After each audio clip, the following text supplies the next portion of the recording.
Assalamualaikum warahmatullahi wabarakatuh. Perkenalkan, nama saya Asna dengan NIM A1H1240031. Di sini saya akan menjelaskan materi tentang filsafat pendidikan. Bab 1, ruang lingkup filsafat ilmu. A. Ilmu sebagai objek kajian filsafat. Pada dasarnya, setiap ilmu memiliki dua macam objek, yaitu objek material dan objek formal. Objek material adalah sesuatu yang dijadikan sebagai sasaran penyelidikan, seperti sebuah tubuh manusia adalah objek material ilmu kedokteran. Sedangkan objek formal filsafat adalah suatu sudut pandang yang menyeluruh, radikal, dan rasional tentang segala yang ada. B. Pengertian filsafat ilmu. 1. Filsafat dan hikmah. Dalam pandangan Siddiq Ghazalba, filsafat adalah berpikir secara mendalam, sistematik, radikal, dan universal dalam rangka mencari kebenaran, inti atau hakikat mengenai segala sesuatu yang ada. Yang kedua, pengertian ilmu. Ilmu dalam Kamus Bahasa Indonesia adalah pengetahuan tentang suatu bidang yang disusun secara bersistem menurut metode-metode tertentu yang dapat digunakan untuk menerangkan gejala-gejala tertentu di bidang pengetahuan. Yang ketiga, persamaan dan perbedaan filsafat dan ilmu. Persamaan filsafat dan ilmu yaitu keduanya mencari rumusan yang sebaik-baiknya, menyelidiki objek selengkap-lengkapnya sampai ke akar-akarnya, mempunyai metode dan sistem, serta keduanya hendak memberikan penjelasan tentang kenyataan seluruhnya, timbul dari hasrat manusia akan pengetahuan yang lebih mendasar. Adapun perbedaan filsafat dan ilmu yaitu filsafat memuat pernyataan lebih jauh dari dan mendalam berdasarkan pada pengalaman realitas sehari-hari. Sedangkan ilmu bersifat diskursif atau yang menguraikan secara logis, yang dimulai dari tidak tahu menjadi tahu. Bab 2, sejarah perkembangan ilmu. Perkembangan ilmu zaman Islam.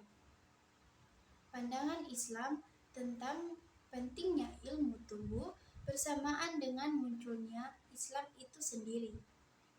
Ketika Rasulullah SAW menerima wahyu pertama, yang mula-mula diperintahkan kepadanya adalah membaca.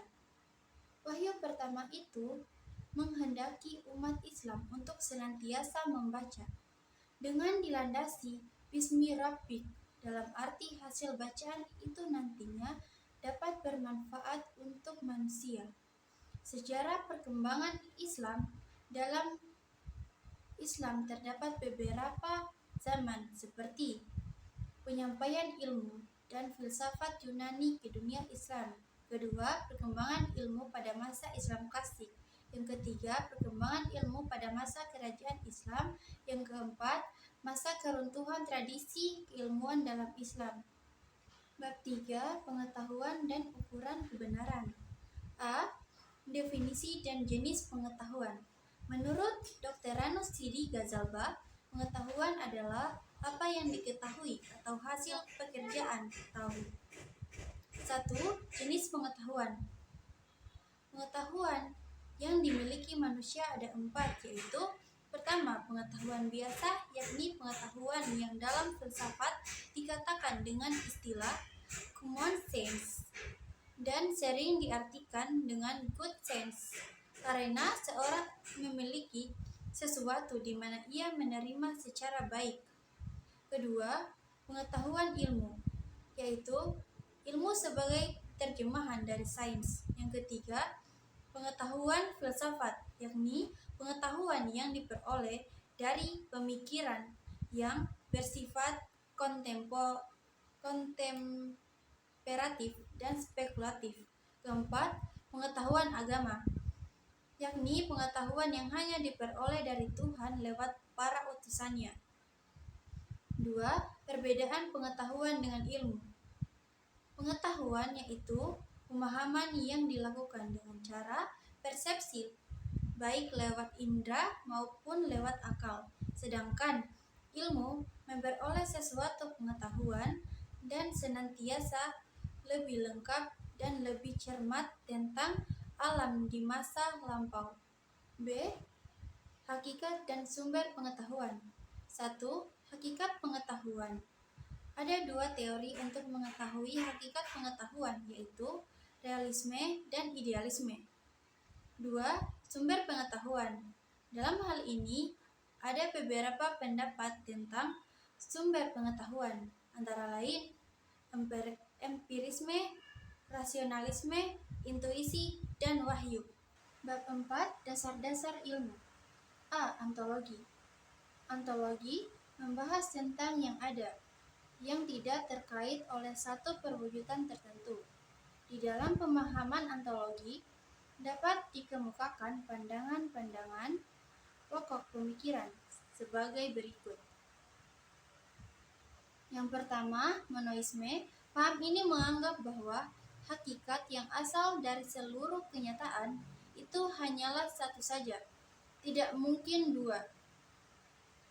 Yang kedua, dualisme. Aliran ini berpendapat bahwa benda terdiri dari dua macam hakikat sebagai asal sumber, yaitu hakikat materi dan hakikat rohani.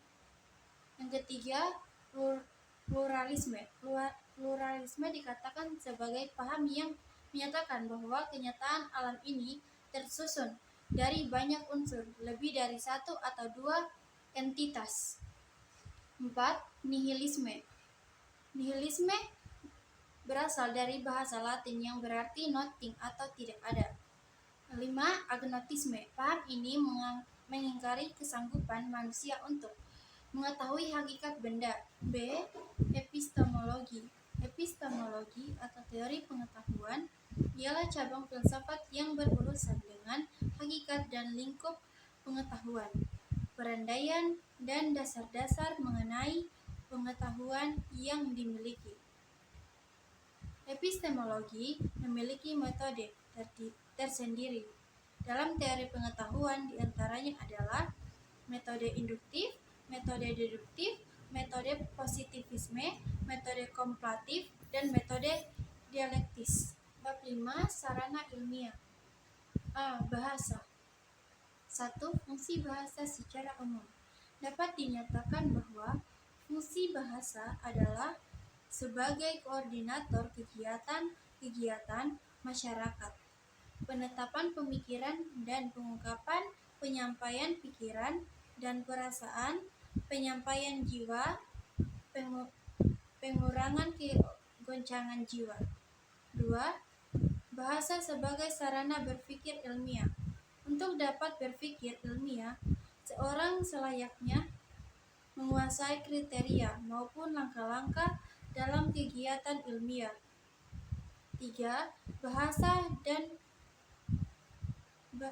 ilmiah dan bahasa agama. Bahasa ilmiah dalam tulisan ilmiah, terutama sejarah, selalu dituntut secara deskriptif, sehingga memungkinkan pembaca menafsirkan dan mengembangkan lebih jauh. Sedangkan bahasa agama menggunakan gaya deskriptif yang dikandung selalu bersifat imperatif dan persuasif. Matematika. A. Matematika sebagai bahasa.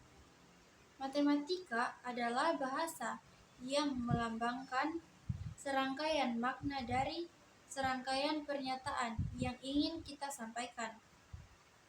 2. Matematika sebagai sarana berpikir deduktif. Matematika merupakan ilmu deduktif. Nama ilmu deduktif diperoleh karena penyelesaian masalah-masalah yang dihadapi tidak didasari atas pengalaman seperti halnya yang terdapat di dalam ilmu empirik, melainkan didasarkan atas deduksi. 3. Matematika sebagai ilmu alam dan ilmu sosial.